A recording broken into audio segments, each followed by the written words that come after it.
attacks is extraordinary. CNN's David Ensor is in Washington, and he joins us. David?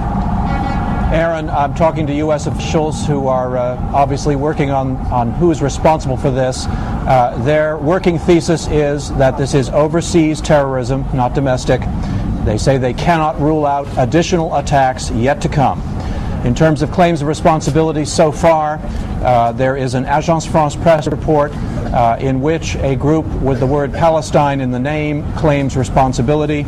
And there is also a report quoting personnel close to Osama bin Laden, the fugitive Saudi accused terrorist, denying that group was involved. But again, U.S. officials say they can't shed any light on whether these reports are correct or incorrect. Usually when this kind of attack occurs, you have claims of responsibility from all sorts of people who had nothing to do with it. So it's a very fluid situation at this point. But the Central Intelligence Agency of the United States has been evacuated from its headquarters in Langley, Virginia. There are some key personnel still in the headquarters, but the operations center has been moved elsewhere. U.S. officials saying they don't want to talk about where exactly the headquarters staff and operations staff has been moved to, but that staff is focusing now on trying to find any shred of information that could help the U.S. government figure out who is doing this and how to put a stop to it. Aaron?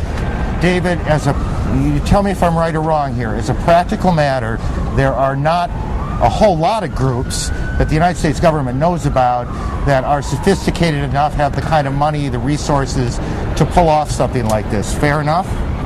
That's absolutely true, and obviously, despite the denial, attention will quickly turn to the bin Laden group because it has long tentacles. It has connections with all sorts of other groups.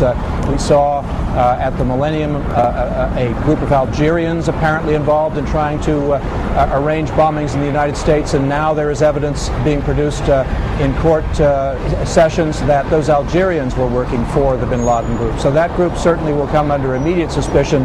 There are very few others that could have pulled this off. Right. I mean, just because of the enormity of it all and the sophistication required to stage these multiple attacks, this is not something some small cell can pull off. This is obviously a group or groups, well-financed and extraordinarily well-organized. That's correct. Now, another thing you'll notice is that you remember the attack on the USS Cole in the Yemen harbor. That was the first time that kind of an attack using small boats with bombs in them had been used against an American warship. It worked once. Now the U.S. Navy has taken steps to make that much more difficult to do. Officials saying this may work once. They will now have to take measures to try to make sure that this kind of thing can't be done again. But these are apparently hijackings of civilian aircraft. So it was a sort of modus operandi that was dreamed up in some evil terrorist's mind and done on a massive scale here today, Aaron.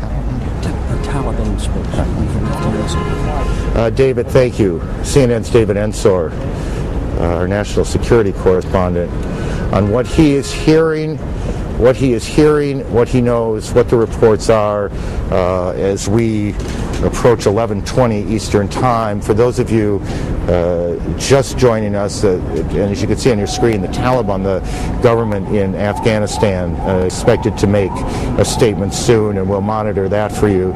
For those of you just joining us, let me try and put as many of these pieces together as I can as we stand here in New York.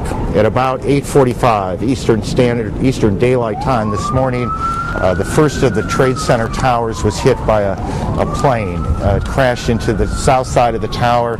About a half an hour later, a second plane came from the right, and you can see it coming behind the first tower, and then it hits the tower, and you'll see the flame and smoke coming out, I guess 3/4, maybe a little more, up the tower. That's where this all began. About a half an hour after that, the first of that tower that is now, you see, in flame there in your shot, collapsed. The top collapsed.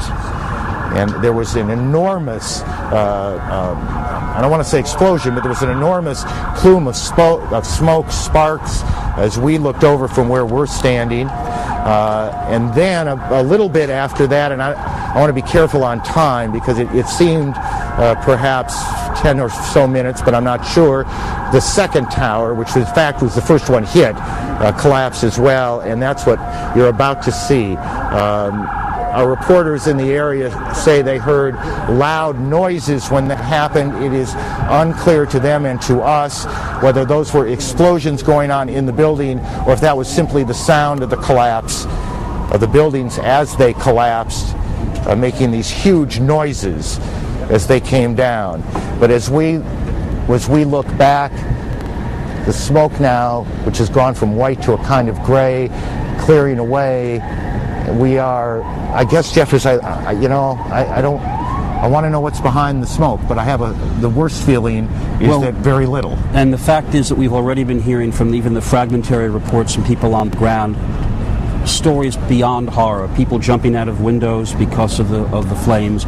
The fact that this happened shortly before 9 and then the second hit shortly after 9 means that most of the people were either right in the vicinity or actually at their desks. So one doesn't want to be overly grim, but the fact is there were thousands of people were in these two buildings. And again, 50,000 people come to work in those buildings. Many thousands more pass through those buildings every day. There are retail shops on the lower floors of the trade center. It is where the PATH trains from New Jersey come in. Correct. The trains, the commuter trains coming from the other side of the river from New Jersey come in and drop off and pick up their passengers. So it is an extraordinarily busy area. It is also an area, for a number of reasons, rich in symbolism to this city and to the country. You can see from where we are the Statue of Liberty in New York Harbor in the scene. So that's what happened in New York. At about the same time, and again, I don't want to put times on much of this yet, after one of these hijacked planes hit the Trade Center in New York, events started to unfold in Washington. A plane hit the Pentagon. And then there was a major fire at the Pentagon, and the Pentagon has now been evacuated. The State Department has been evacuated. The president, who was in Florida, went before cameras to denounce, as you would expect, and as we would expect, this terrorist attack, promising to hunt down those responsible. It was the president himself who first used, at least as I heard the story unfold today, the word terrorism. There was no doubt in his mind, at